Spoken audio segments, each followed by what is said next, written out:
It's minicamp and OTA season, and today we're looking at the Atlanta Falcons and watching Michael Penix throw the rock around and work through some drills.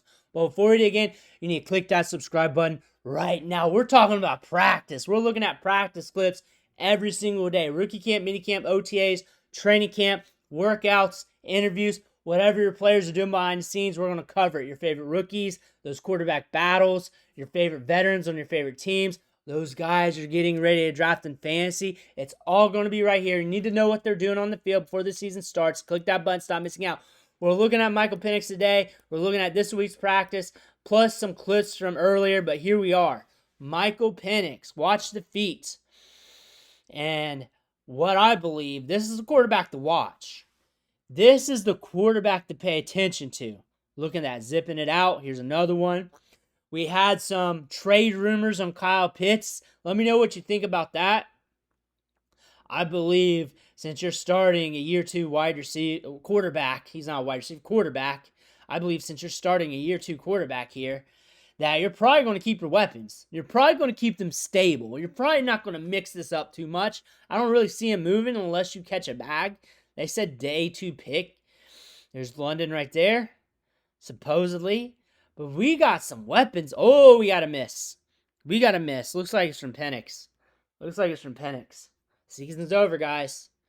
Season's over. I'm joking. There's a Karen out there that'll take me serious. But Michael Penix going into year two. Very experienced quarterback coming out of college. There we go, the slow-mo. He was on draft notice back when he was at Indiana. He had some injuries mixed in there, but we are on notice on him. There's the other one's a wobbler. Look at that one. We got two, one wobbly, one not. This one's a Penix ball, though. The Penix isn't. Ray McCloud. Ray McCloud had a good season last year. Very good wide receiver. It's like your wide receiver 3. You got Darnell Mooney, Drake London, Kyle Pitts, and Bijan Robinson. That's a hell of a core there at wide receiver. Tight end, and then at running back to catch the ball. Good group of guys catching the ball for you. I mean, if he's going to hit, he's going to hit soon. And if he's going to bust, he's going to show it soon. Because you have those weapons. You've been in the offense long enough, really. This could be the year where he at least flashes a good bit. He at least flashes a good bit this season where you feel good about your quarterback going into 2026. And next thing you know, it's blast off time. He's at least going to do that if we're firing. However, if we're not firing, it's going to be an ugly year. And if it's an ugly year, I would not expect to bounce back. I expect that to be who he is because look at what we got here. And we've had time in the system. We've had time to learn. We've had time to develop. There's just too much talent here. You got one of the better wide receivers in the league with Drake London.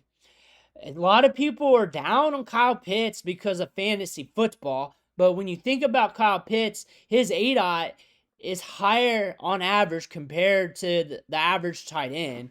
He's like top 4 in average depth of target among the position. And then he's getting higher QD targets that way down the seam. He's used more in that light. However, target share wise, you're not going to beat out the wide receivers who are more twitched up. You're not going to beat out Darnell Mooney, who's getting a 20% target share. Drake London. You got Bijan Robinson and flat. Ray McCloud has his games. You're not going to be overly productive in an offense where the ball can only go so many times to pass catchers who are also good at getting yards, who are also creating separation. However, he's a good role player for this team. He helps the seam out. He helps these other wide receivers. He's going to help a quarterback like Michael Penix. He's got a lot of weapons here. And Bijan Robinson, wobbling balls from that one clip. But Bijan Robinson, one of the best pass-catching running backs to ever come out. And he was nasty at Texas. He was nasty last year. He's just really going to help Michael Penix develop, take that step forward. Like, I can't say how he's not going to do that. Like, nasty in the run game. He's just going to help this team move the chains. Good catching the ball out of the backfield. Really good out of the outlet for him. Good speed. Make guys miss. One of the tops in college football at missed tackles forced. You're looking at a nasty duo here between him and London. him and London, and then you look at everybody else. You got first rounder at running back, first rounder at wide receiver, first rounder at tight end. All of them highly athletic prospects.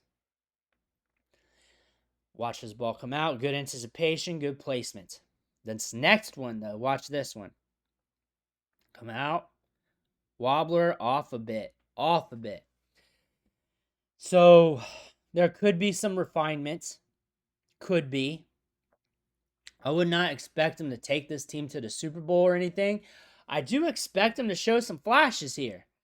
Like, if I'm a Falcons fan, I'm expecting some flashes here. I'm expecting to feel good going into 2026. That's not an over-the-moon take or anything.